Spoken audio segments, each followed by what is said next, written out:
Hello friend, मैं आनंद राज।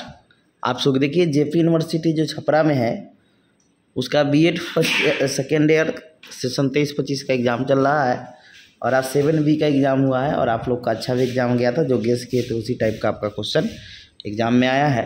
देखिए अब इसके बाद course set knowledge and curriculum का एग्ज़ाम है, तो उसके लिए क्योंकि 80 नंबर का पेपर है और इसमें आपको 5 यूनिट रहेगा और 5 यूनिट में 10 क्वेश्चन दिया जाएगा। उसमें से आपको कोई भी 5 क्वेश्चन का मतलब प्रत्येक यूनिट से एक एक प्रश्न का चयन करते हुए कोई भी 5 मतलब कोई भी 2 में से कोई एक का चयन करके आप आंसर दे सकते हैं, समझे। दूसरा चीज़ है कि अभी तक आप नोट्स नहीं लिए हैं तो इस नंबर पर व्हाट्सएप करके आप नोट्स ले सकते हैं। कुछ पेमेंट करके आपको नोट्स प्रोवाइड करवा दिया जाएगा। इस नंबर पर व्हाट्सएप करके ले सकते हैं 9576002401 पर, समझे। 9576002401 पर आप व्हाट्सएप करके नोट्स के बारे में जानकारी ले सकते हैं। कुछ पेमेंट करके आपको सारा कोर्स का मिल जाएगा, C8 से लेकर आपका ऑप्शनल पेपर 11B तक। तो चलिए हम लोग स्टार्ट करते हैं। देखिए आपका पहला जो यूनिट है, क्योंकि 80 नंबर का पेपर है तो इसमें 5 यूनिट है और आपको पाँचों यूनिट से एक एक प्रश्न करने का, यानी अनिवार्य रूप से आपको 5 क्वेश्चन लिख कर ही आएगा। मान लीजिए कोई क्वेश्चन का आंसर आपको थोड़ा भी पता है तो उसको भी जोड़ कर आपको लिख कर आना है, समझे। तो देखिए यूनिट 1 में तो एकदम क्वेश्चन आपका ज्ञान पूछेगा ही पूछेगा, बहुत VVI क्वेश्चन है, समझे। ज्ञान क्या है, समझे। ज्ञान सूचना में अंतर और ज्ञान के विभिन्न पहलू देख लीजिएगा, समझे।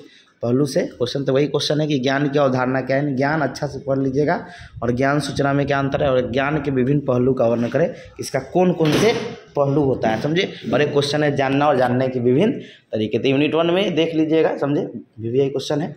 उसके बाद है आपका यूनिट 2 में आता है कि जो क्वेश्चन इसमें आएगा कि ज्ञान के वर्गीकरण से आता है, समझे। कि जैसे आपका क्वेश्चन है ज्ञान के वर्गीकरण से आप क्या समझते हैं, ज्ञान का वर्गीकरण किस आधार पर किया जाता है, मतलब किस बेसिस पर हम ज्ञान का वर्गीकरण करते हैं, समझे। उसके बाद आपका जो क्वेश्चन आता है कि किस प्रकार के ज्ञान को विद्यालय शिक्षा में सम्मिलित किया जाता है, मतलब कौन कौन ज्ञान को, जैसे आपका हिंदी हो गया, मैथमेटिक्स हो गया, आपका सामाजिक अध्ययन हो गया, मतलब जो भी है। या इसी को हम लोग क्वेश्चन को ऐसे ही बेहतर कि विद्यालय स्तर पर ज्ञान को किस रूप में समाहित किया जाना चाहिए, समझे। ये पढ़ लीजिएगा। और एक एक्स्ट्रा उसके बाद ये हो गया 2 क्वेश्चन इसमें देख लीजिएगा। उसके बाद यूनिट 3 में तो पटचर्या रहेगा ही रहेगा, कन्फर्म है। तो क्वेश्चन है कि पटचर्या का अर्थ एवं प्रकृति को स्पष्ट करें तथा विद्यालय शिक्षा में पटचर्या का क्या इंपॉर्टेंस यानी महत्व है उसको लिखना है। और पाठ्य पुस्तक अच्छा से देख लीजिएगा, एक कोट पटचर्या, समझे, इतना पढ़ लीजिएगा। इसी में से आपका क्वेश्चन इसमें रहेगा। अब आइएगा यूनिट 4 में। तो पटचर्या के विकास में आपका केंद्र सरकार और राज्य सरकार या NCERT SCERT की क्या भूमिका है। और एक सामाजिक सांस्कृतिक आर्थिक विविधता पूछता है कि पटचर्या के निर्माण में कैसे हैं और पटचर्या किस प्रकार छात्रों को बहुसांस्कृतिक एवं बहुआयामी पहलू पर, इसमें आप जो देख लीजिएगा कि सामाजिक संस्कृति, ये तो बहुत इंपॉर्टेंट है, समझे। ये सब क्वेश्चन है, आपको VVI थोड़ा थोड़ा देख लीजिएगा। 5वां यूनिट का बात करेंगे तो पटचर्या विकास के विभिन्न उपागम पूछता है, जिसमें बाल केंद्रित उपागम हो गया, आपका रचनावादी हो गया, आपका विषय केंद्रित हो गया, ये सब आपका उपागम है। और पटचर्या निर्माण की प्रक्रिया या सोपान जो बहुत इंपॉर्टेंट है, ये देख लीजिएगा।